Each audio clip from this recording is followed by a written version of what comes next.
বাহুর মেদ। ভালমন্দ খাবার তো পেটে যায়, তাই না হয় ভুঁড়ি বাড়ছে। তার জন্য দিনরাত এক করে কসরত করছেন। কিন্তু হাতে মেদ জমলে কি করবেন?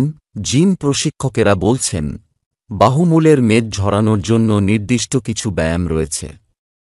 নিয়মিত সেই ব্যায়ামগুলি অভ্যাস করলে হাত নিয়ে অস্বস্তিতে পড়তে হবে না। বাহুমূলের মেদ কম করার জন্য মূলত দুইটি ব্যায়াম করতে হবে। প্রথমটি হল বাইসেপ কার্ল আর দ্বিতীয়টি হল ট্রাইসেপস এক্সটেনশন। এই দুইটি ব্যায়াম যদি নিয়মিত অভ্যাস করা হয় তাহলে খুব তাড়াতাড়ি বাহুমূলের মেদ কম হবে। বাইসেপ কার্লের পদ্ধতি, দুহাতে দুটি ডাম্বেল নিতে হবে। ডাম্বেল এর ওজন এমন হবে যাতে তা দিয়ে কমপক্ষে 10 বার করা যাবে। ট্রাইসেপ এক্সটেনশনের পদ্ধতি, একটি ডাম্বেল নিতে হবে এবং ডাম্বেল থেকে 2 হাতে ধরে মাথার পিছনে নিয়ে যেতে হবে এবং তারপর ডাম্বেলটিকে ধীরে ধীরে মাথার উপরে তুলতে হবে এবং নামাতে হবে। মনে রাখতে হবে এমন ওজন নিতে হবে যাতে কমপক্ষে 10 বার করা যাবে।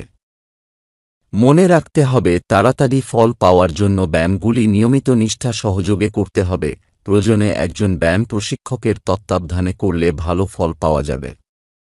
ভিডিওটি ভালো লাগলে লাইক, কমেন্ট ও শেয়ার করুন আর নিয়মিত আপডেট পেতে চ্যানেলটিকে সাবস্ক্রাইব করুন এবং বেল আইকনে গিয়ে ক্লিক করুন।